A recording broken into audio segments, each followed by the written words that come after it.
영광의 하나님을 뵙는 복된 주일 예배의 자리에 나오신 성도 여러분을 우리 주님의 이름으로 환영합니다.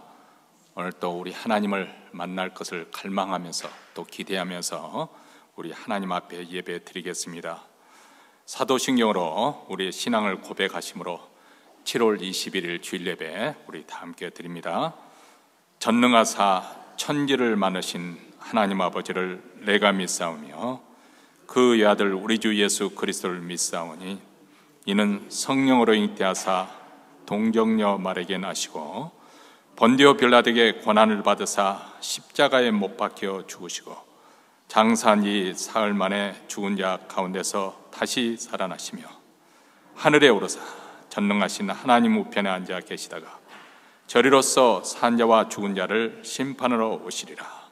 성령을 믿사오며 거룩한 공예와 성도가 서로 교통하는 것과 죄를 사하여 주시는 것과 몸이 다시 사는 것과 영원히 사는 것을 믿사옵나이다. 아멘. 우리 다 함께 일어나셔서 찬송가 44장 우리 하나님을 찬송하겠습니다.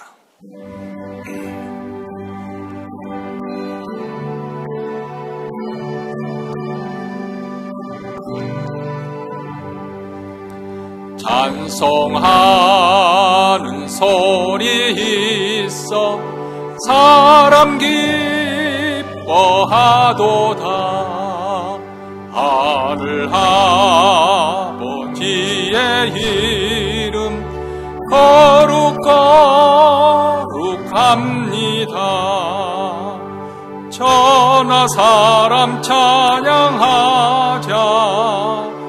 거룩하신 하나님께 할렐루야 할렐루야 할렐루야 아멘. 하나님의 나라 권세 영원토록 있도다. 하나님의 영광 나라 거룩합니다.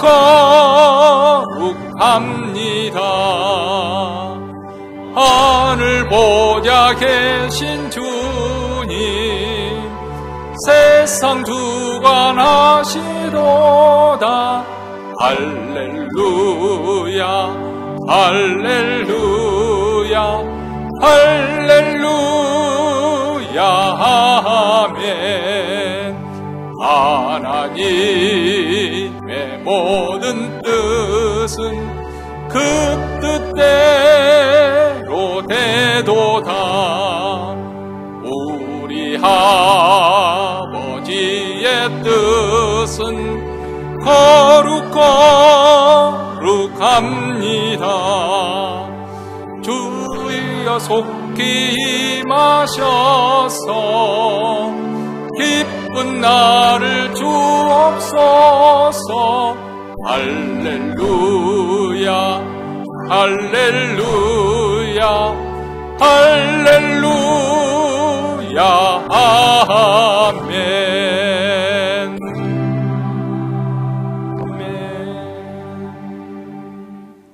이 시간 우리의 마음을 합해서 하나님 앞에 기도할 때 먼저 우리가 예배드리는 이 가운데 우리 하나님의 영이 충만하게 임하여서 하나님의 영광을 보게 하옵소서. 그 영광과 거룩에 압도되는 주일 예배가 되어지기를 위하여 우리 교회뿐만 아니라 몬트레는 모든 교회들, 특히 한인교회 주님의 영광이 나타나 주님의 임재가 생생하게 느껴지고 주님을 경험하고 주님을 만난 흔적을 안고 돌아가는 주일 예배가 되기를 원합니다. 이렇게 주님의 영광을 구하는 기도를 드리십시다. 두 번째는 주의 교회 영적 각성과 부흥을 위해서 기도하십시다. 하나님께서 말씀의 권세가 나타나게 하시고 기도의 능력이 나타나서 이 몬트레에게 병든 자들이 낫고 귀신이 쫓겨나가고 또 가정이 치유되고 회복되는 놀라운 그런 부흥이 역사가 일어날 수 있도록, 그래서 우리 교회가 이 몬트레에게 부흥의 불쏘시개 같은 역할을 잘 감당할 수 있도록 위해서 기도하십시다. 세 번째로는 우리 각자 가정의 기도 제목, 2024년 기도 제목을 하나님께 우리의 소원을 아뢰면서 자녀를 위한 기도 제목, 직장이나 사업터나 우리의 장래, 우리의 삶을, 소망을 하나님께 아뢰면서 소원하는 바를 기도하십시다. 특히 우리 교우들 가운데 어려움에 봉착한 분들, 공경에 빠진 분들, 믿음의 시련을 당하고 있는 분들을 위해서 기도할 때 병고침으로 주님 치유하시고 회복시키시는 은혜가 충만하게 나타나게 하여 주시옵소서. 지난주에 우리 소피아 자매님 잘 아이를 낳게 되는 하나님, 아이도 산모도 잘 건강되게 하시고, 또 간암 수술을 마친 우리 전행정 목사님 남편 폴리 씨도 잘 치유되고 회복되게 하여 주시고, 또 공경희 집사님 남편 양용철 성도님 선생님 잘 또 회복하고 예수를 잘 믿는 신앙 가운데 들어올 수 있도록, 이렇게 여러 아픈 성도들, 지금도 어려운 병환 중에 심신이 약해 있는 우리 전재성 권사님 또 어려움 가운데 있습니다. 위에서 기도하십시다. 이렇게 어려움 가운데 있는 분들 우리 하나님의 도우심과 치유하시는 은혜가 함께하도록 이 시간 다 함께 통성으로 기도하겠습니다. 자비로우시고 은혜로우신 우리 하나님 아버지, 오늘도 이렇게 복된 주일을 맞이하여 그리스도의 보혈을 힘입어 은혜의 보좌 앞에나 하나님을 찬송하며 찬양합니다. 오늘도 예배 가운데 우리 하나님의 영광이 충만하게 나타나 저희들을 압도하여 주시고 거룩에 사로잡히는 축복된 예배가 되어지기를 원합니다. 우리 교회뿐만 몬트리에 있는 모든 교회들, 특별히 한인교회 주님의 임재가 생생하게 느껴지게 하시고 주님의 영광을 보는 귀한 주일 예배가 이루어질수록 주여 도와주시옵소서. 자비로우시고 은혜로우신 우리 하나님 아버지, 우리 하나님의 은혜 가운데 오늘도 하나님의 교회가 더욱더 복음에 왕성하게 일어나기를 원합니다. 성령의 기름을 물붓듯이 부어주셔서 말씀의 권세가 나타나게 하시고 기도의 능력이 나타나 응답의 열매가 있는 그러한 교회가 되어주게 하시고, 그래야 많은 영혼들이 주께 돌아오는 그런 놀라운 부흥의 역사, 아버지 몬트레이의 부흥의 불쏘시가 될 역할을 감당할 수 있도록 주님께서 성령의 기름을 물붓듯이 오늘도 예배 가운데 충만하게 부어주시옵기를 간절히 원하고 기도합니다. 자비로우시고 은혜로우신 우리 하나님 아버지, 2024년 우리 가정의 기도 제목, 우리의 소원하는 바를 하나님께 아뢰며 기도할 때 우리 자녀들을 위해서, 또 부모를 위해서, 우리 직장과 사업들을 위해서 우리의 소원한 말을 하나님께 할 때 우리 하나님 들으시고 응하여 주시옵기를 원합니다. 선한 열매 풍성하게 맺는 2024년 한 해가 될 수 있도록 주께서 도와주시옵시고, 특별히 어려운 공경 가운데 있는 성도들, 아버지 믿음의 시련을 겪고 있는 성도들 오늘도 주님 앞에 나온 문제 해결함을 얻게 하시고, 병고침과 귀신의 쫓겨나금과 우리 하나님의 은혜로 가정이 회복되는 놀라운 역사,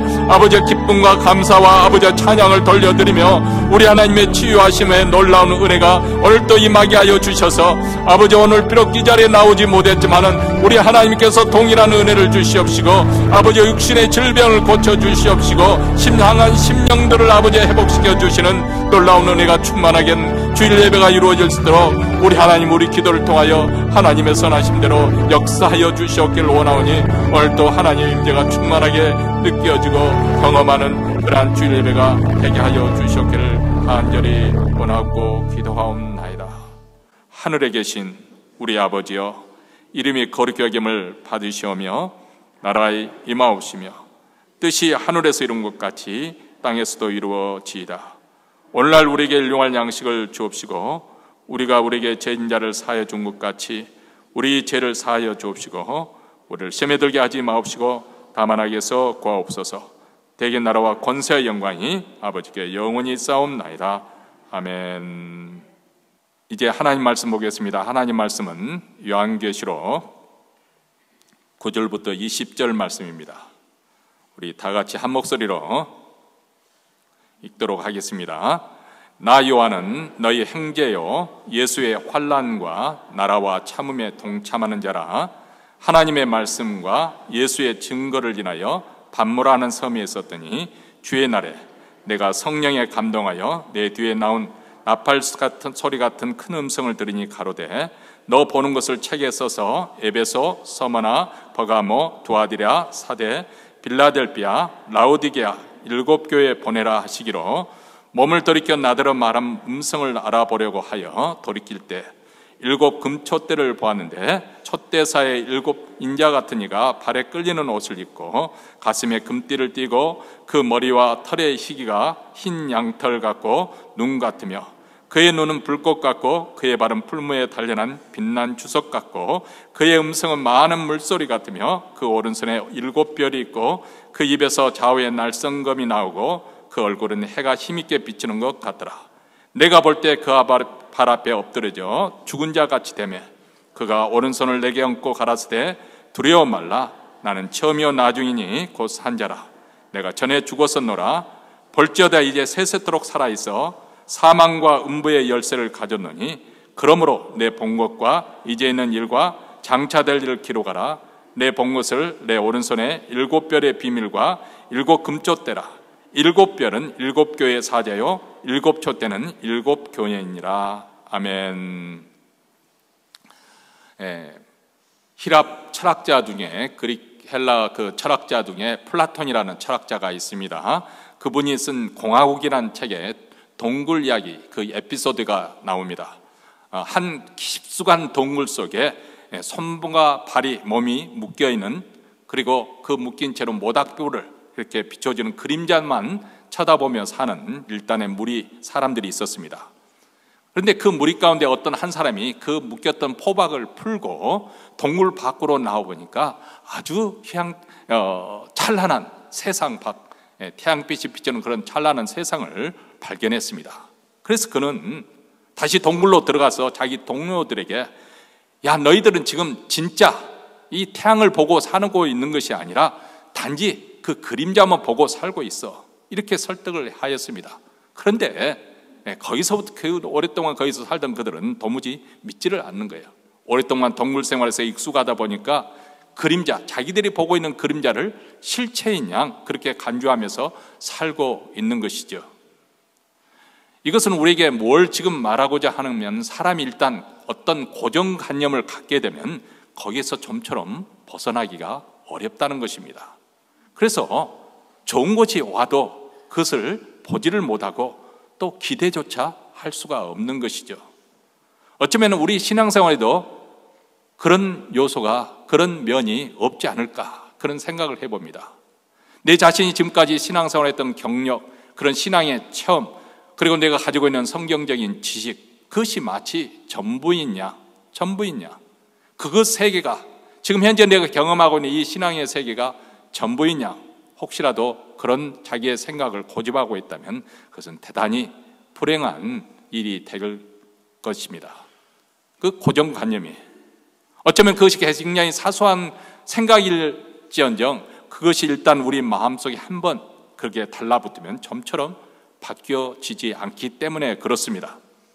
여러분, 우리 기독교의 신앙은 어떤 기독교라는 그 종교를 만든 교주를 추종해서 그 사람이 이런 위대한 일을 했기 때문에 우리도 본받아야 된다든지, 그 사람의 가르침을 따라가야 된다든지, 그런 쪽이 그것이 전부의 권리가 있는 것이 아닙니다. 아니면 어떤 기독교의 핵심적인 교리를 잘 배워서 그것을 지켜야 된다든지, 어쩌면 신앙의 어떤 규칙과 규율을 잘 실행하고 지키는 것이 전부인 양 그렇게 생각해서는 안 된다는 것입니다. 그것은 세상 종교에서도 여타 종교에서 잘 하고 있는 부분이고, 우리 기독교의 신앙의 특별한 점은 무엇인가? 그것은 바로 살아계신 전능하신 하나님, 그분을 만나고 그분을 경험하는 것이고, 그분의 존재로 우리가 충만케 채워지는 것을 말하고 있습니다. 부활하셔서 영원히 살아계신 예수 그리스도, 그분과 우리가 인격적인 그런 관계를 맺고 그분과의 깊은 신령한 그런 교제를 맺으며 살아가는 것이 바로 기독교가 말하고 있는 신앙생활의 가장 중요한 핵심입니다. 근데 우리가 이런 핵심 부분, 물론 우리가 그렇게 다 그런 충만한 자리에 나아가지는 못할지언정 그런 방향을 보고 나아가야 되는데, 자칫하면 우리가 아주 소극적인, 아주 피상적인 그런 신앙생활에 그칠 위험성이 다분히 있다는 것입니다. 다시 말하면 우리가 성경을 배우고 기도하고 거짓말하지 않고 또 법을 지키는 선에서 이 정도면 내가 나름대로 다른 사람에 비해서 모범이 될 만한 신앙생활을 잘하고 있겠거니, 그렇게 생각하면 위험할 수가 있다는 것입니다. 성경이 우리가 말씀하는 것은 하나님의 모든 충만하신 것으로 우리가 충만케 되어지는 것, 그 자리에 나아가기를 우리 하나님은 기대하시고 원하시는 것입니다. 다시 말하면 소극적으로 규칙과 규율을 지키는 정도에서 만족하는 것이 아니라, 살인하지 말라고 했으니까 내가 살인하지 않았고, 거짓 증거하지 말라 했으니까 내가 거짓 증거하지 않았고, 내가 간음하지 말라 했으니까 간음하지 않았다. 그 사실 자체에 만족하고, 내가 술, 담배 하지 않고 주일 성수하고 전도하고 이런 선에서 만족에 그치는 것이 아니라 우리가 하나님을 사랑하는 단계, 내 이웃에게 살인하지 않는 정도가 아니라 내 이웃을 사랑하는 단계까지 우리가 나아가도록 성경은 그것을 우리에게 요구하는 거예요. 그런데 우리가 경험한 하나님의 그 세계가 너무나도 피상적이고 얕고 빈약하지는 않을까. 그렇기 때문에 우리 신앙생활에서 우리 하나님의 생명과 능력이 나타나지 않고 겨우 교회에 나오는 정도에서, 요즘 다 그런 것은 아니겠지만 어떤 사람들에게는 교회에 한두 번 나오는 것을 아주 대단하게, 내가 교회에게 뭘 베푸는 양, 그런 사람은 없겠죠. 그런데 그런 느낌이 드는 것은 어쩌된 일이니, 특히 젊은 세대에게는 그것을 느껴지는 것 같아요. 마치 내가 교회에 뭔가 교회에 나와주는 것으로 베푸는 것이냐. 제가 그런 생각을 갖게 된 것이, 제 친구 목사님이 한국에서 젊은 세대를 향해서, 젊은 세대를 가지고 목회를, 개척교회를 했었는데, 목사님, 요즘 세대는 너무 다릅니다. 그들이 교회에 나와주는, 그것도 한두 번 나와주는 것을 아주 대단한 것으로 생각한다는 거예요.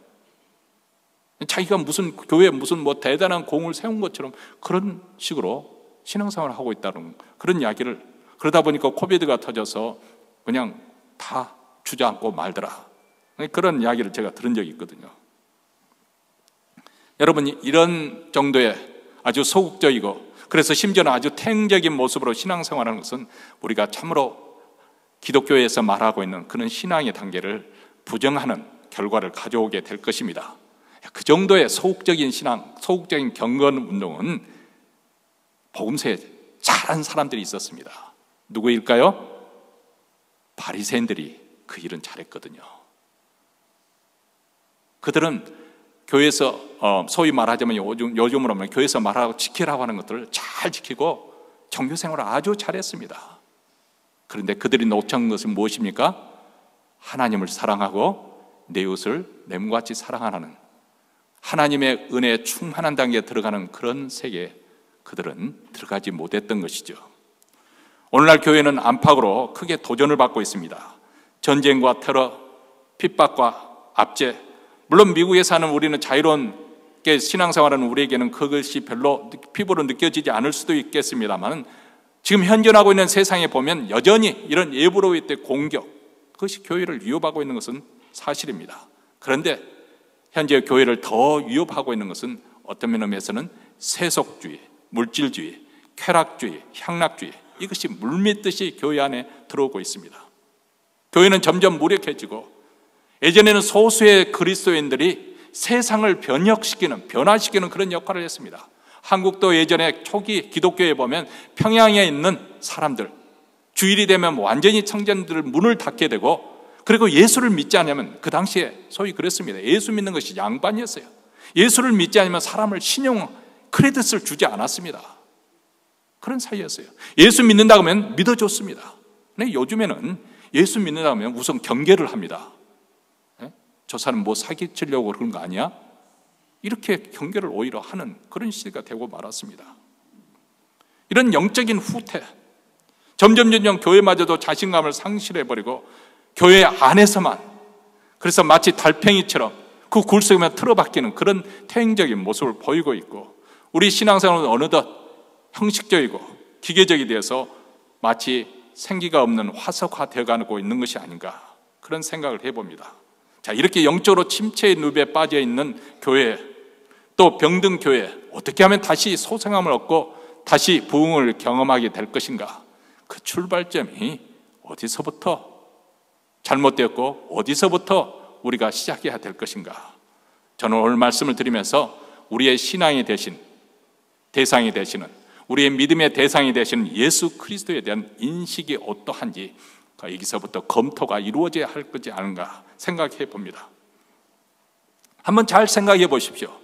우리가 가지고 있는 예수 그리스도를 아는 지식이 얼마나 내 삶 속에 정말 영향을 미치고 있는 것인지, 그것이 과연 우리에게 생명이 되고 우리에게 능력으로 나타나고 있는 것인지.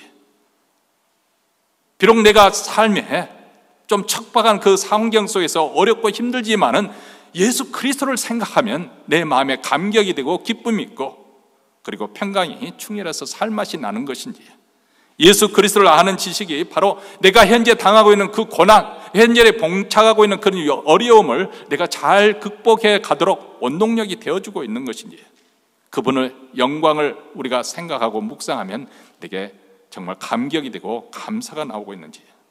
그래서 어떻게 보면 세상이 주는 재미도 있었지만 요즘처럼 얼마나 재미있는 일이 많습니까? 그렇잖아요?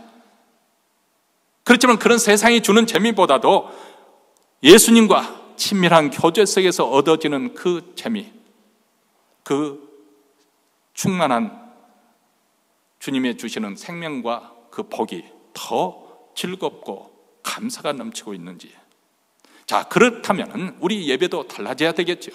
우리가 예배 드릴 때마다, 아니 예배 들어오기 전에 이미 기대감을 가지고, 오늘도 예배 가운데 우리 주님을 경험할 수 있는 그런 기회가 주었구나, 그 주님에 대한 그런 기대감을 가지고 갈망하는 마음을 가지고 예배 시간에 나올 것이고, 그리고 예배 드리는 가운데 정말 자신도 모르는 사이에 주님의 만져주시는 그런 은혜가 있을 거예요. 찬양을 부르는 속에, 찬송가를 부르는 속에 내 마음에 치유가 일어나고 주님의 임재가 느껴지고, 합심해서 부르짖어 기도하는 가운데 우리 주님이 그 어느 때보다 생생하게 살아계신 것이 깨달아지고, 그래서 위로를 받고 힘을 얻고, 그래서 다시 담대하게 세상에 나와서 또 한 주를 내가 믿음으로 담대하게 살아가게 되고, 아무리 사회생활이 어렵지만은 그러나 그 어려움을 이길 수 있는 그런 힘과 소망이 생기게 되는 것이죠. 과연 우리의 예배는 그분의 임재를 느끼고 그리고 경험하고 있는 것인가? 그분을 사랑하기 때문에 이전보다 더 교회를 사랑하고 성도들을 사랑하는 마음을 내가 갖게 되고 있는 것인가?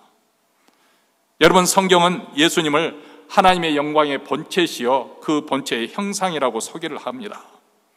이 말씀의 뜻은 우리 피조물인 우리 인간이 하나님을 볼 수가 없습니다. 하나님은 무한 자이세요.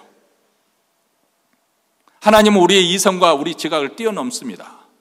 근데 오늘날 보면은 하나님을 대적하는 그런 사람들이 너무너무 많습니다. 예? 여러분 인터넷에 무슨 보면 기독교에 관련된 것 되면 막 댓글들이 굉장히 많이 달립니다. 기독교에 대해서 호전적이고 비판하는 아주 나쁜, 물론 기독교도 잘못된 거 지적받아야 마땅하고 돌이켜야 됩니다. 예? 잘못한 거 있으니까 그들이 공격하는 거죠. 그런데 아주 그것을 넘어서서 아주 기독교 자체에 대해서 신앙을 부정하고 하나님의 존재를 부정하는 그런 경우가 참 많이 있습니다. 참 안타까운 일이지요. 근데 대부분의 그들의 논리를 따르게 되면은 눈에 보이는 현상에 너무 자기가 보고 듣고 경험한 것을 가지고 그것을 기준점을 타가지고 하나님이 없다, 하나님이 존재하지 않는다, 예? 기독교인들이 믿는 하나님이 유대인들의 하나님이고 그분은 전쟁의 광이고 이런 식으로 막 공격을 합니다. 이게 전형적인 허수아비 오류의 논리에 빠진 거죠.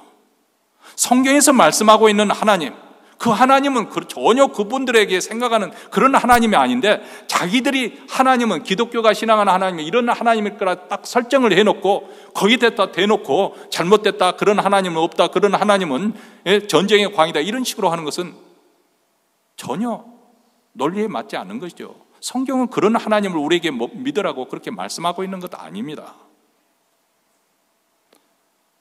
하나님은 한마디로 쉽게 표현하면 우주 너머에 계시는 분이십니다. 우리 인간의 지각과 감성을 감지할 수 없는, 영적인 그것으로 감지할 수 있는 그런 초월적인 그런 분이세요. 그렇기 때문에 우리 인간은 그분을 알 수가 없는 것이고 깨달을 수가 없는 거죠. 그런데 그 하나님이 자기 자신을 알리시려고 이 땅에 오셨는데 그분이 바로 성자 하나님 예수 그리스도십니다. 그래서 그분이 하나님의 계시가 되는 거예요. 계시라고 하는 것은 지난 시간에 공부했던 것처럼 하나님이 자기를 드러내셨다, 밝혀내셨다. 하나님이 누구신지, 하나님의 뜻이 무엇인지, 하나님의 존재를 드러내신 거예요. 바로 그분이 바로 예수 그리스도고, 예수 그리스도는 바로 하나님의 영광의 형상이시다. 감히 하나님의 영광을 볼 수 없는데, 우리 죄인의 눈에서 하나님의 영광을 볼 수가 없는 것인데, 그 영광을, 하나님을 볼 수 있는 그런 기회가 바로 예수 그리스도. 왜냐하면 그분은 하나님의 영광의 형상, 본체이시기 때문에 우리가 예수 그리스도를 통해서 하나님을 경험하게 되는 줄 믿습니다. 그래서 예수님은 하나님의 계시가 되는 것이죠. 자, 오늘 말씀은 우리가 섬기고 우리가 신앙하는 예수 그리스도, 그분이 어떤 분이신지, 그분의 영광에 대해서 다시 한번 우리를 하여금 상기시켜주고 눈을 뜨게 해주는 그런 귀한 말씀입니다. 오늘 우리가 말씀을 공부하면서 우리가 신앙하는 예수 그리스도, 그분에 대해서 다시 한번 각성하는 그러한 은혜가 있기를 바랍니다. 사도 요한이 예수님을 증거하는 일로 밤모섬에 유배를 갔습니다. 어느 주의 날에 성령에 감동되어서 뒤에서 나팔 소리 같은 큰 음성을 듣습니다. 그것은 바로 요한계시록을 써서, 요한계시록 이 서신서를 써가지고 7개, 그 당시 7교회, 소아시아는 7교회, 지금의 터키 지역에 유치하고 있는 7교회에 보내라는 것이었습니다. 나팔 소리 같은 큰 음성은 이렇게 사도 요한이 들었다는 것은 무엇을 의미하냐면, 그 당시 이 7교회, 아니 7교회뿐만 그 당시 모든 교회들이 지금 자신들이 처한 그 환경으로 인해서 심히 낙심되어 있고, 또 앞으로 닥칠 핍박으로 인해서 두려워하고 있는, 전전긍긍하고 있는 그런 상태입니다. 그런데 우리 주님께서 큰 소리로 그들을 깨우쳐 정신을 번쩍 나게 하시는 것이죠. 그리고 내용인 즉슨, 앞으로 우리가 살펴보겠지만 내용인 즉슨 무엇이냐? 너희 자신의 문제에 휩싸여서 너희들의 문제만 골몰하지 말고 눈을 들어서 나를 바라보라는 거예요. 영광 중에 있는, 능력 가운데 있는 나를 바라보라는 거예요. 너희가 지금 현재 보고 있는 그 세상, 그것만이 전부가 아니라는 거예요. 더 경이롭고 놀라운 그런 세상이, 세계가 펼쳐지고 있다는 것을 우리 주님께서 그들로 하여금 깨우쳐주고 각성시켜주고 있는 거예요. 여러분, 이 아침에 우리가 교회에 나왔습니다. 아니, 교회 나오기 전에 여러분들은 어떠한 가운데 일주일을 보내셨습니까? 어쩌면 자신의 문제에 골몰해서 그 골치 아픈 그 문제 때문에 낙담되고 상심하고 그러지는 않았습니까? 세상을 바라보면서 패배감에 빠지지는 않았습니까? 절망하지는 않았습니까? 우리가 처한 그 상황을 보면 사실 두려움과 염려로 가득할 수밖에 없는 상황입니다. 자, 그렇다면 바로 이 예배 시간에 우리 주님이 큰 소리로 우리를 각성시켜 주시는데, 눈을 들어서 영광의 주님을 바라보라는 것입니다.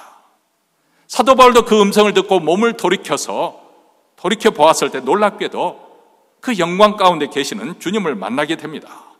13절부터 예수님의 그 모습에 대해서 이렇게 묘사가 되는데, 촛대사의 7 인자 같은 이가 발에 끌리는 옷을 입고 가슴에는 금띠를 띄었다고 그렇게 서술하고 있습니다. 여러분, 여기에 발에 끌리는 옷이라는 것은 그 당시 시대에서 우리가 딱 연상되는 것이 있죠. 그것은 대제사장이 입는 옷이에요. 아니면 왕복, 왕이 입는 옷을 말합니다. 예수 그리스도는 우리의 대제사장이 되십니다. 그래서 요한 1서 2장 1절에 보면, 만일 누가 죄를 범하면 하나님 앞에 우리에게 대언자가 있으니 곧 의로우신 예수 그리스도시다. 사실 우리 인생이 그렇습니다. 우리가 아무리 신앙생활 잘한다고 해도, 지금 예수 믿었나보다 죄를 짓지 말아야지 해도 우리 인간의 속성이 그렇습니다. 쉽게 이해하기 도우면, 예전 어렸을 때 겨울 열동 준비하면은 연탄을 띄지 않습니까? 그래서 일손을 더우려고 나도 연탄을 나르다 보면 아무리 새 옷을 입었어도 일을 하다 보면은 조심조심 한 장 한 장 나른다 하더라도 어느덧 보면 뭐 코에 묻고 이렇게 얼굴에도 묻고 옷에도 시커멓게 되어집니다. 여러분, 내가 아무 의롭고 거룩한 삶을 살라 해도 이 세상에 살다 보면은 잘못된 생각, 죄된 생각을 할 수가 있어요. 다시 말하면 우리가 남은 생활 동안 이제부터는 죄 안 짓겠다 해도 우리는 어쩔 수 없는 죄인이기, 그 죄성을 가지고 있기 때문에 항상 우리 마음 한속에는 하나님 앞에 이 죄책감을 느끼기 마련입니다. 그런데 성경에서 뭐라고 말씀하고 있습니까?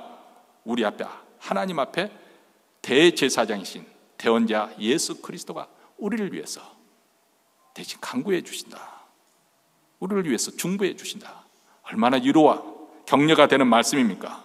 또 가슴에 금띠를 둘렀다는 것은 한마디로 왕의 위엄과 신성의 권위를 상징하고 있죠. 우리 주님은 만왕의 왕이세요.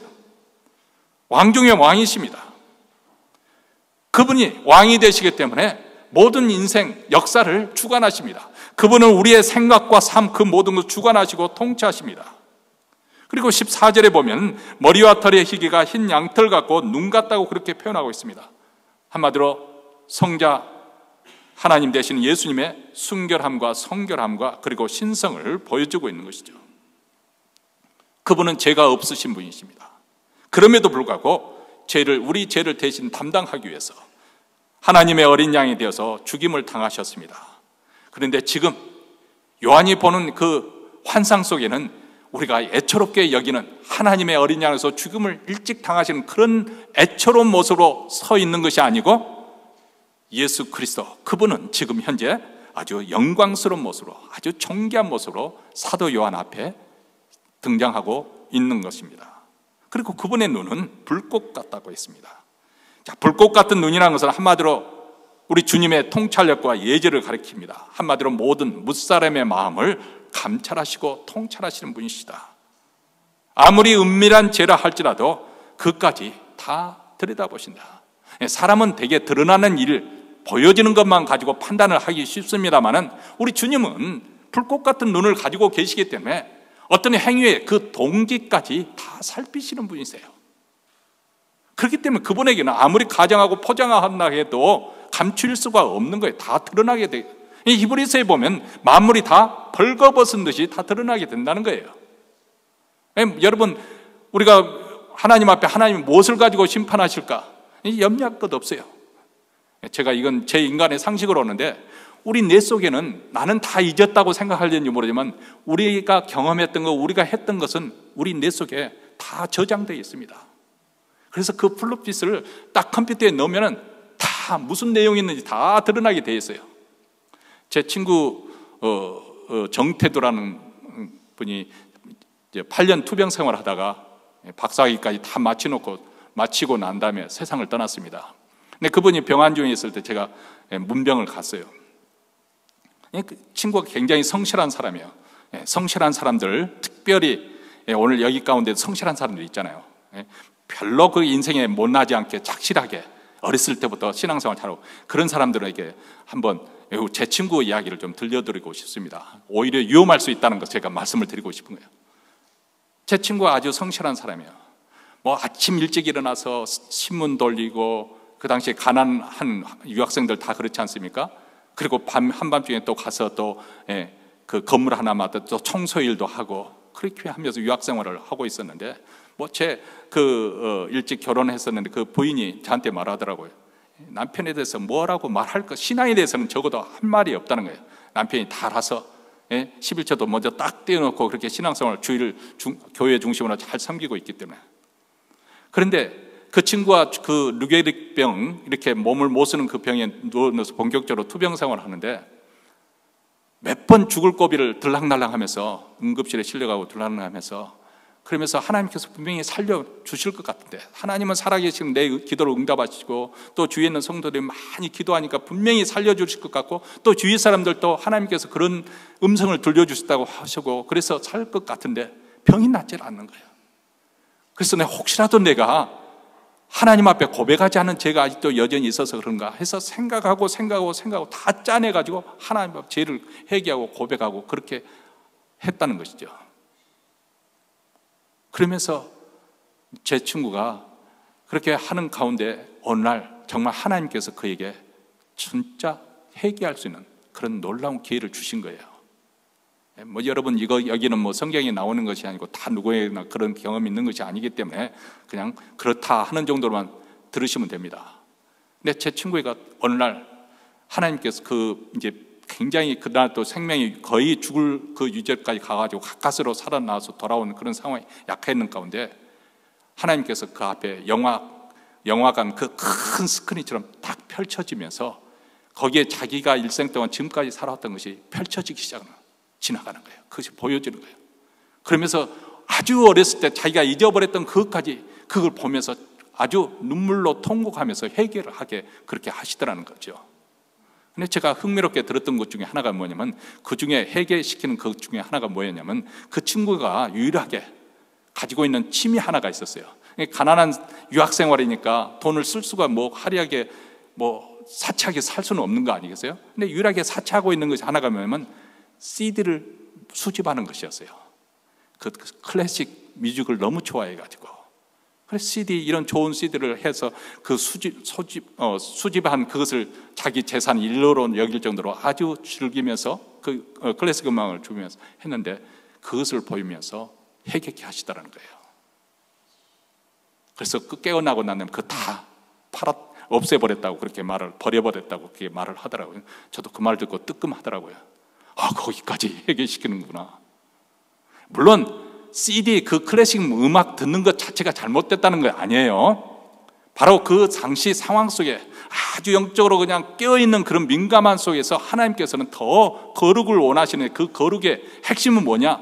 마음속에는 우상을 버리라는 거예요. 집착, 하나님보다 더 사랑하는 것, 그것을 버리라는 거예요. 그것을 집어주시는 거예요. 우리 주님은 불꽃 같은 눈을 가지고 계십니다. 그러면 다들 뜨끔하죠. 그런데 동시에 불꽃 같은 눈을 가지고 계시기 때문에 주님은 우리의 사정을 너무나도 잘 아세요. 여러분, 억울한 일을 당하셨습니까?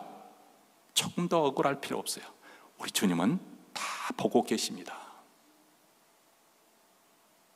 여러분이 신앙으로 힘들고 고통스러운 그 순간 우리 주님은 다 알고 계세요. 다 채워주실 것입니다. 여러분의 필요할 때, 여러분이 힘들 때마다 우리 주님이 도움을 주실 것입니다. 왜냐하면 우리 주님이 다 알고 계시기 때문에. 그리고 그분은 정확하게 오리 없이 우리가 가야 할 그 목표를 정확하게 인도해 주실 것입니다. 15절에 보면 그의 발은 풀무에 단련된 빛난 주석 같다 했어요. 이것은 하나님의 강력한 심판. 계시록에 보면 우리 주님께서 큰 자이언트 같이 등장을 하시는데, 하나는 땅에 무대 발을 딛고 하나는 바다에 이렇게 놓고 계시는 그런 장면이 요한계시록에 나옵니다. 다시 말하면 우리 주님은 땅과 바다를 통치하시는, 지배하시는 그런 분이시. 그런데 풀무에 단련한 빛난 주석과 같다. 그 말씀은 우리 주님께서 장차 다시 오실 텐데 그때는 반역하고 거역한 자를 철저하게 심판하실 것을 말씀합니다. 지금은 세상이 엉망진창이잖아요. 별짓을 다 하면서 살아왔던 사람이 대통령 되려고 그러고 뭐 엉망진창으로 지금 세상이 악인들이 더 득세하는 세상입니다. 그러나 우리 주님이 다시 오시면 알곡과 쭉쟁이는 정확하게 갈라갈 것입니다. 염소와 양은 정확하게 갈라 놓을 것입니다. 그리고 심판하실 것입니다. 아무도 핑계할 수도 없고 아무도 변명할 수 없을 것입니다. 16절에 보면 그 오른손에 7별이 있다 했습니다. 오른손이란 종기와 능력을 뜻하고 7별은 7교회를 대표하는 주의 종들을 뜻합니다. 주님이 주의 종들을 직접 통제하고 통솔하며 교회를 붙잡고 계시는 것, 이 장면을 지금 보여주고 계시는 거예요. 그래서 우리가 교회가 연약해져도 그 교회가 강한 이유는 무엇인가? 우리 주님이 붙잡고 있기 때문에 그래요. 여러분, 한국교회도 굉장히 많이 성장하고 그중 가운데 대형교회도 많이 생겼습니다. 전 세계에서 가장 수요가 많은 1, 2, 3등 아니 10위 안에 든 것은 대부분 한교회, 요즘에는 좀 깨졌어요. 아프리카나 남미에도 큰 교회가 많이 생겼기 때문에. 근데 보면은 뭐 대형교회만 그런 것이 아니라 뭐 작은 교회는 작은 교회대로 뭐 뉴스에만 나지 다 거기서 마찬가지겠지요. 근데 그런 스캔들이 나는 가장 큰 핵심은 무엇인가? 우리 주님이 교회의 머리가 되시고 그분이 통제하고 계시는데 마치 내가 방금 열심히 해서 헌신해서 이렇게 교회 대형교회 가서 교만해진 마음으로 자기가 마치 그리스도를 대신해서 다 마음대로 할 수 있다는 이 교만, 여기서 나오는 거 아니겠습니까? 참 두려운 일이죠. 우리 성도들도 이 교회는 목사님과 장로들이 지도해가고 이끌어가는 것처럼 보이지만은 사실 목사와 장로들도 하나님의 말씀 권위에 순복해야 돼요. 그리스도의 통제를 받아야 됩니다. 자기가 하고 싶은 대로 하는 거 아니에요. 성도들도 마찬가지입니다. 하나님 말씀에 순복하고 또 교회의 질서에 따라 교회 지도자들을 또 존중해가면서 그렇게 해서 하는 거예요. 왜냐하면 교회의 머리는 우리 주님이시고 그분이 이 교회를 붙잡고 일을 하고 계시기 때문에.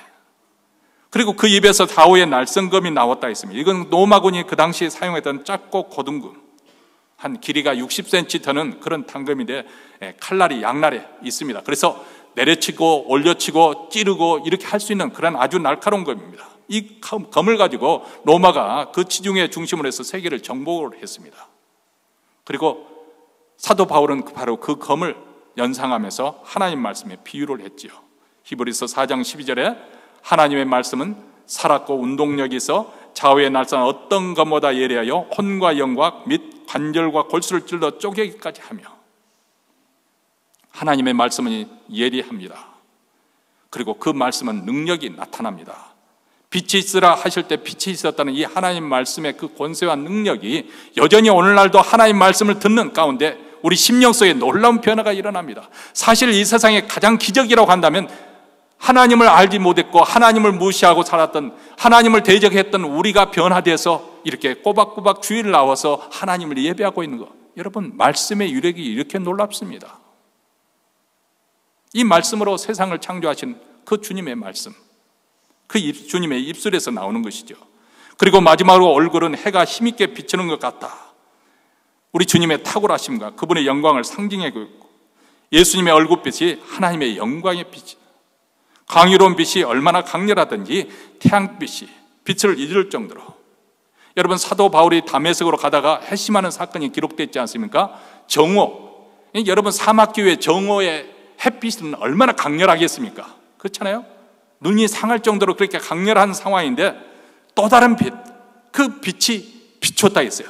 그러니까 태양빛이 빛을 잊을 정도로 더 강렬한 빛이 나타났네. 그 강렬한 빛이 무엇이냐? 바로 부활하신 예수 그리스도의 영광의 빛이었다는 거예요.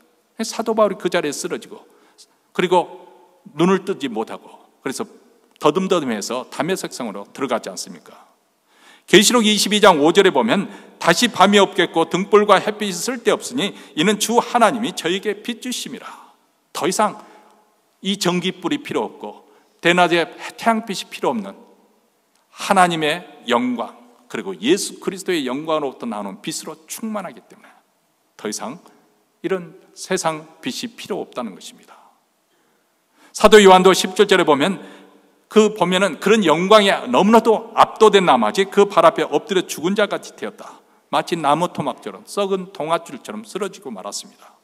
여러분, 11 제자들 중에서 가장 사랑 많이 받고 주님의 품에 안겼던 제자가 바로 요한입니다.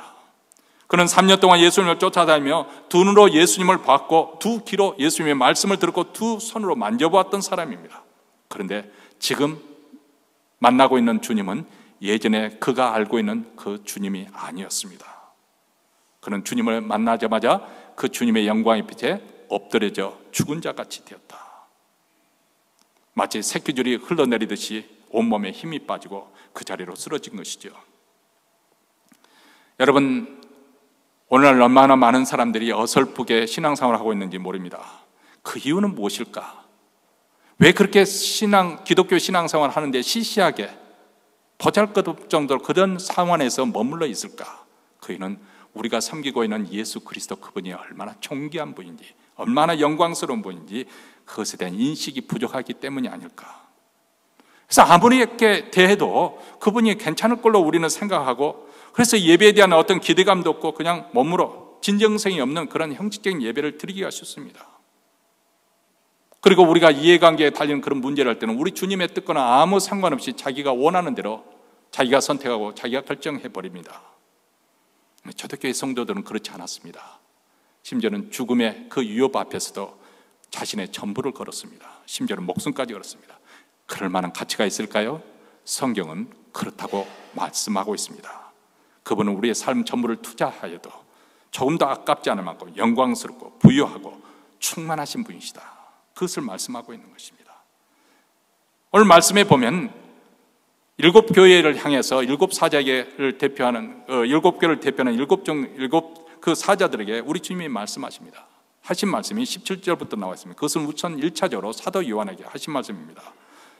주님은 사도 요한에게 오른손을 얹고 두려움 말라. 아마 그 영광의 빛에 너무 압도된 나머지 경외하는 마음 가운데 그렇게 두려움 가운데 있었던 것 같습니다. 그런데 그것뿐만 아니죠. 현재 요한 자신을 포함한 교회가 처한 전체적인 그 상황이 우리 주님은 아시기 때문에 교회를 삼키려고 혀를 날름거리고 있는 그 핍박의 그 불길을 보시고 있기 때문에 너희는 두려워하지 말라. 여러분, 그 당시 지금 사도 요한이 유배당하고 있는 그 당시 시대는 로마적 도미티안 황제입니다. 그는 우리 주와 하나님이라는 호칭으로 자기를 부르라고 했습니다. 그 이전에 있는 황제들은 그 사람이 죽은 다음에 그분 죽은 다음에 그 사람을 신처럼 그렇게 숭배하는 그런 전통은 있었지만은 이 사람은 자기가 살아있을 때 자기를 그렇게 신처럼 사람들이 경배하도록 그렇게 요구를 했습니다.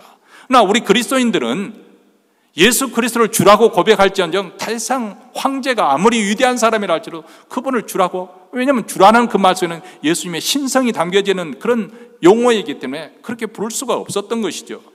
그래서 무서운 박해와 핍박을 받고 순교자의 피가 흘러내리고 있는 그런 상황입니다.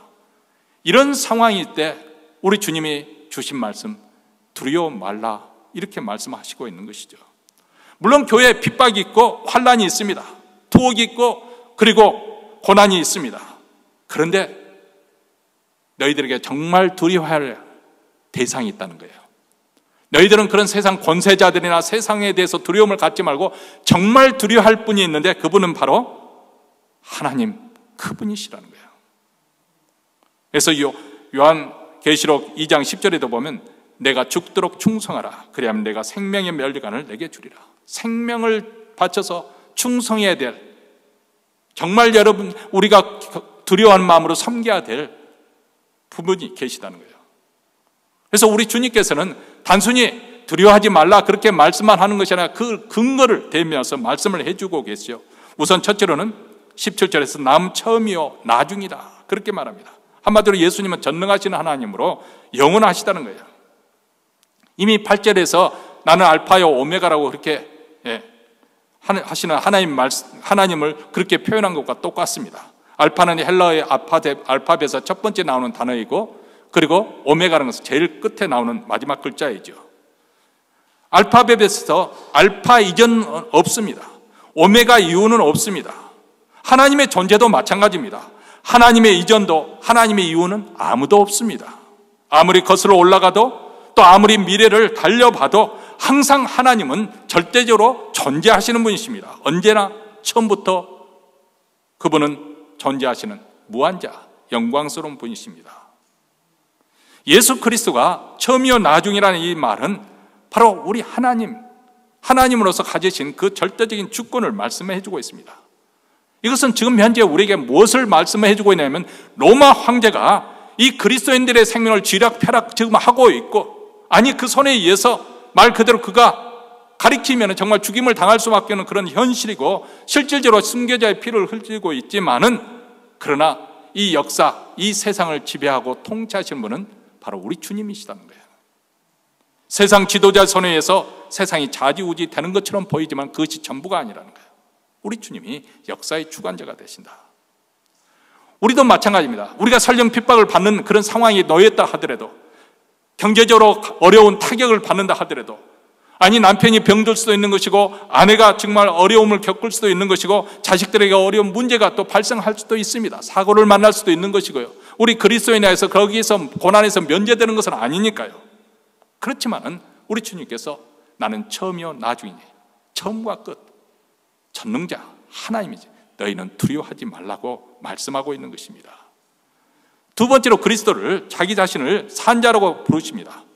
예수님께서 사역하시는 가운데 야이로의 딸을 다시 살리시기도 하셨고, 나인성 가부 그 청년을 살리기도 하셨고, 그리고 나사로처럼 죽은 지 사흘이나 되어서 냄새가 나는 무덤 속에 이미 갇혔던 나사로를 나사로에 나오느라, 산자에게 명한 것처럼 죽은 자에게까지 명하셔서 살리시는 그런 기사가 나옵니다만은, 이 예수님이 산자라고 하는 것은 죽었다가 영원히 사시는 거예요. 그들은 다시 살아나서 그리고 난 다음에 어느 정도 살고 그리고 마침내 자기 명예에 따라 죽었을 것입니다. 그러나 우리 주님은 리빙 원, 이 산자라는 이 말은 한번 죽었다가 다시 살아나서 영광의 몸을 입고 다시 부활하셔서 다시는 죽지 않고 세세토록 살아계신다는 그런 뜻입니다. 그분이 죽음을 이기셨고 다시는 죽지 않으실 것이고, 그리고 그분이 이 부활의 승리를 가져옴으로써 사망과 음부의 열쇠를 가지고 계십니다. 지금까지는 죽음이, 그 죽음의 공포로 사람들을 벌벌 떨도록, 사람들이 가장 심층 마음 그슴 속에 두려워하는 것 중에 하나가 이 죽음에 대한 공포심이 있거든요. 예수 잘 믿으면 이 문제를 잘 해결해야 됩니다. 그렇죠? 우리가 임종의 자리에 가서 허겁지겁 그 문제가 해결이 되지 않아서 줄여서 전전긍긍할 것이 아니고, 이제 마지막에 임종할 때는 정말 하나님을 바라보면서 주님 준비가 되었습니다. 그 자리에 올라서야 되지요. 주님 언제든지 데려가도 저는 웰컴입니다. 그 권세가 어디서 나오는 가 바로 예수 그리스도, 그분이 죽음의 공포에서 우리를 해방시켜 주셨기 때문에 그렇습니다. 핍박을 받아도, 순교의 위협을 받아도 두려워하지 않을 근거가 바로 여기 있는 것이죠. 왜냐하면 그분은 세상 권세자보다, 또 죽음의 권세보다도 더 크신 분이기 때문에. 세상의 권세자들은 우리 육체의 죽음을 빼앗아갈 수도 있습니다. 그런데 하나님은 영과 육을 함께 멸하실 수 있는 권세자이십니다. 우리가 이 하나님을 진정으로 두려워하게 된다면 우리는 세상을 더 이상 두려워하지 않게 됩니다. 그렇죠? 잘 생각해 보시기 바랍니다. 정말 하나님을 두려워하게 되면은 세상 그 어떤 것 가지고 우리는 두려워하지 않게 됩니다. 오히려 더 담대할 수가 있습니다. 왜냐하면 우리의 소망은 예수 그리스도 그분께 두었기 때문에 그렇습니다. 세상은 불타 없어질 거죠. 거기에 세상에 목맨 사람들은 그것 때문에 전전긍긍하겠지만 우리는 이 세상이 사는 동안은 세상을 그렇다고 하찮게 여기는 것은 아니죠. 우리도 성실하게 이 세상을 살아가야 되는 것은 사실이지만 그렇다고 해서 우리가 이 세상에 목매는 거 아니에요. 우리가 직장생활에서 상관에게 잘 공손하게 예의 있게 잘 그 상관 명령에 복종해야 됩니다만은 그렇다 해서 그 사람이 밥줄을 쥐고 있다 해서 우리가 두려워하거나 그래서는 그 사람은 그리스도인이 아니에요. 우리는 하나님 믿는 사람들이죠. 하나님. 그리스도의 피로 깨끗함을 받은 사람들은 어미로우신 하나님의 심판에서 건짐을 받고 영원히 살 것을 믿기 때문에 우리는 어떤 죽음도, 심지어는 죽음의 공포심도 이길 수 있는 힘이 여기로 나오는 것이죠.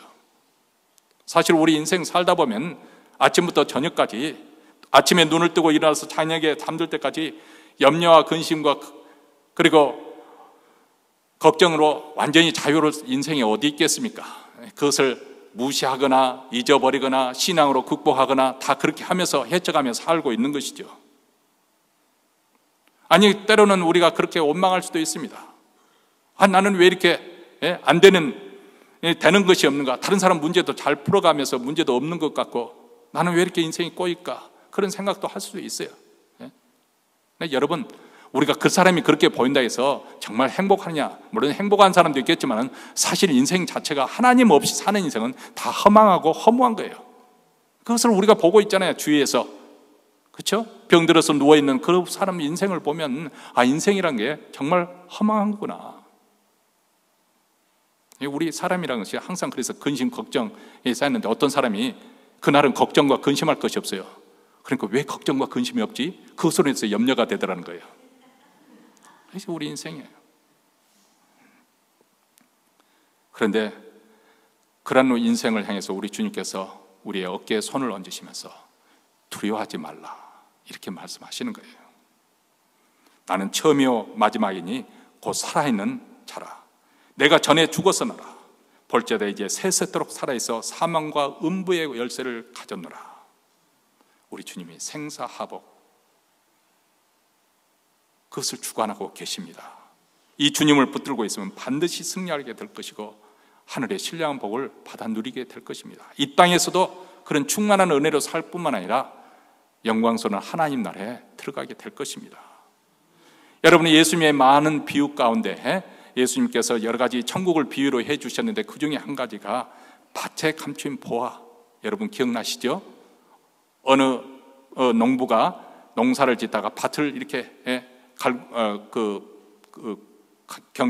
이렇게 기경을 하다가 뭐가 부딪히는 거예요. 파보니까 항아리가 묻혀 있는 거죠. 그래서 항아리를 꺼내서 보니까 거기에 놀랍게도 보화가 있어요. 팔레스타인은 전쟁이 많으니까 그 당시 뭐 은행이나 뭐 어디에 자기의 부를 숨겨둘 데가 없잖아요. 그러니까 땅속에 묻어두는 게 가장 안전하겠죠. 근데 그만 그 묻었던 사람이 전쟁통에 아니면 병들어서 죽어버리고 아무도 모르는 거예요. 근데 이 밭을 소작인이 밭을 붙다가 그것을 발견했어요. 그래서 그것을 다시 묻어놓고 집으로 돌아가서 자기 가지고 있는 모든 전 재산을 팔아서 그 밭을 샀습니다. 왜요? 그 밭에 보화가 있기 때문에. 우리 모두 다 이 농부와 같습니다. 정말 우리가 아무리 인생을 열심히 살고 또 인생이 잘 풀려서 하는 일마다 잘 되고 그럴 수도 있지만은 하나님 없이 사는 인생은 결국은 허망한 거예요. 한평생 살면, 토요일 전재승 고사님 신방 갔었는데요, 그분 연세가 100이 거의 한둘이 빠지는 연세입니다. 기운이 다 지냈어요. 이제 저희들 처장님이 가시니까 이제 자꾸 말을 거니까 기력이 잠깐 반짝을 하는 그런 상황이에요. 그것이 우리 인생이에요, 여러분. 그런데 우리는 보화를 발견한 사람입니다. 예수님을 소유한 사람이에요. 우리가 예수님의 영광을 위해서 조금 수고와 눈물과 땀을 흘렸기로써니 그것이 과하다고 하겠습니까? 제가 한 가지, 사람이 섣불리 약속할 것은 아닌데, 예전에 제가 재직회 할 때 우리 권사님도 수고가 너무 많아가지고 70, 80 되도록 계속 교회 봉사하는 것이 너무 안타까워가지고, 여러분 이제 우리 교회가 교회당 다 페이오프를 하면은 그때 몇천 불, 한 달에 몇천 불 그 모계지 나가는데, 그 돈을 이제 일하는 사람, 청소하는 사람, 또 부엌에서 또 그 친교 준비하는데 이렇게 사람 붙여가지고 좀 일손을 덜어드리도록 그렇게 하겠습니다 약속했는데, 코비드가 지나니까 또 그 수천 불 그 월세를 모계지를 다 내고 난 다음에 보니까 그렇게 방심할 수 있는 그런 상황이 아니더라고요. 그래서 지금도 80 되시는 이 권사님들 지금도 부엌에 나서 일도 많이 하시고, 그래서 좀 죄송스러운 마음이 없잖아 있어요. 그래서 그렇게 약속했는데 좀 죄송스러운 말이 있긴 했는데, 권사님, 제가 그 말은 실수했고 이제 권사님들 천국에 가서 그때 가서 푹 쉬시고 지금 살아계실 때는 열심히 주를 위해서 봉사하시기 바랍니다. 그래도 여러분 손해본 거 아니에요. 한평생 동안 여러분과 여러분 자신과 여러분의 가정을 위해서 수고해왔는데, 이제 은퇴해서 조금 인생을 즐겨야 되겠지만은 그때 아직 내가 힘이 있기 때문에, 아직 여력이 있으니까 주님을 위해서 충성하고 하면은 주님께 칭찬받는 것이고, 아니 우리가 섬기는 주님이 그렇게 시시한 분이십니까? 내 목숨까지 내어도 소중한, 그래서 순교자가 생기는 거잖아요. 자기 생명을 내도 아깝지 않은 분이기 때문에, 그래서 내가 그 주님을 부인할 수 없기 때문에, 그래서 그분들은 순교의 길까지 간 분 아닙니까? 우리의 기도와 헌신이 과연 헛된 것일까요? 그분이 그럴 만한 가치조차 없는 분입니까? 지금 이런저런 문제로 힘들고 고통스러운 분이 분명히 계실 것입니다. 장래에 대한 불안감, 나이 들면 들수록 병이 점점 깊어지면은 내가 이렇게 이러다 병석에 못 이겨서 누워버리면 어떻게 될까? 여러분, 물론 우리가 그것을 대고 대비를 해야 되겠고 생각을 해야 되겠지만은, 그런 불안과 두려움으로 전전긍긍할 때 우리 눈을 들어서 영광의 주님을 바라보십시오. 이제도 계시고 전에도 계시고 장차 오실리 알파요 오메가 되시는 우리 주님, 빛난 주석과 같은 발로 온 세상을 통치하고 계시는 그리스도, 그 입에서 좌우의 날성검이 나오고 그 얼굴이 해처럼 빛나고 그 주님이 우리와 함께 하십니다. 그분이 우리에게 손을 얹으시면서, 오른손을 얹으시면서 우리에게 두려워 말라, 두려워 말라. 그 주님께서 우리를, 인생을 결코 수치에 빠뜨리지 않을 것이고, 우리 믿는 자, 우리 하나님께서 귀하게 여기시고 승리하게 하실 것이고, 우리의 죽음 또한 존귀하게 만들어 주실 것입니다. 우리 다 같이 이 영광의 주님을 더 알기를 소원하고 갈망하고 그분을 위해서 끝까지 충성하는 그 신앙을 지키시기를 주의 이름으로 축원합니다. 기도하겠습니다. 하나님 아버지, 감사합니다. 정말 우리가 예수 그리스도를 믿지 않았더라면 우리 인생이 얼마나 허망하게 끝났을 뻔했는데, 정말 보잘것없이 한평생을 살고 마치 바람을 훔치는 것처럼, 물을 움켜쥐는 것처럼 쏜살같이 우리 모든 인생이 다 흘러가 버릴 텐데, 하나님께서 오늘날 우리에게 찾아오셔서 만나주시고 하나님이 믿어지게 하여 주시고 예수 그리스도를 믿는 분으로 말미암아서 천국 백성 하나님의 자녀로 삼아주시고 하나님 나라를 또 유업으로 약속해 주셨습니다.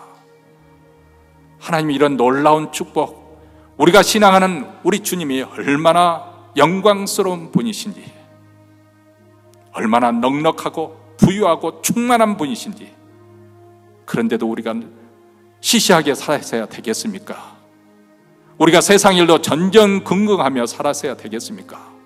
하나님, 오늘 우리 하나님에 대한, 우리 주님에 대한 새로운 각성과 믿음을 가지고 이제 또 한 주 새롭게 시작할 때 교만하지 않지만은 당당하게, 비굴하지 않지만은 정말 겸손하게 우리가 세상에서 살아가기를 원합니다. 하나님 자녀답게 하나님의 영광을 나타내며 살기를 원합니다. 이러한 믿음을 가지고 오늘 또 예배 시간에 주님께 예물을 바쳐 드립니다.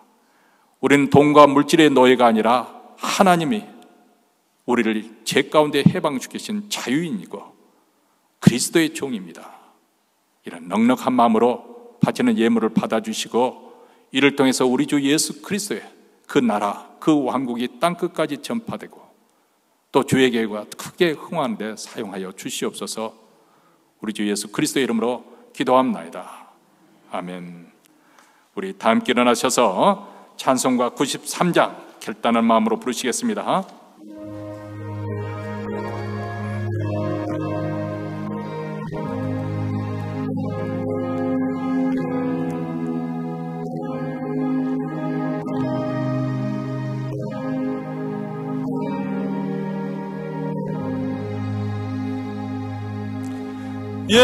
예수는 나의 힘이요 내 생명 되시니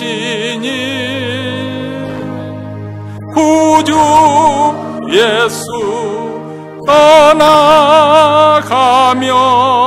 죄 중에 빠지리 눈물이 하늘 가리고 내 맘에 근심 쌓일 때 위로하고 힘 주시리 주 예수. 예수는 나의 힘이요 내 친구 되시니 그 은혜를 간구하면 풍성히 받으리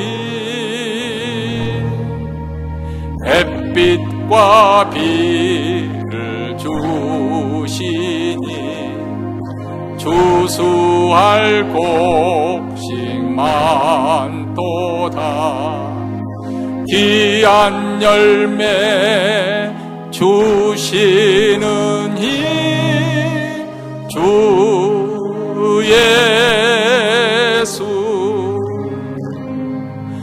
예수는 나의 힘이요 내 기쁨 되시니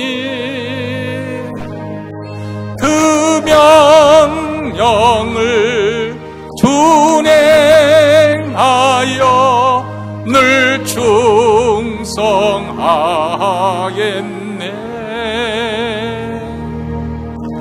주야로 보호하시며 바른 길 가게 하시니 의지하고 따라갈리 주 예수. 예수는 나의 힘이요 내 소망 되시니 이 세상을 떠나갈 때 곧 영생 얻으리 한없는 복을 주시고 영원한 기쁨 주시니 나의 생명 나의 기쁨 주 예수. 이제는 우리 구주 예수 그리스도의 은혜와 하나님 아버지의 무한하신 사랑과 성령의 교통하심이 영광스러운 주님을, 존귀하신 그 주님을 이전보다 더 뜨겁게 사랑하고 그분의 왕국을 위해서 끝까지 충성하며 믿음을 지키기로 다짐하며 이 자리를 떠나는 사랑하는 주의 백성들, 그 자녀, 그 가정, 그리고 기업과 교회 위에 영원토록 함께 있을지어다. 아멘.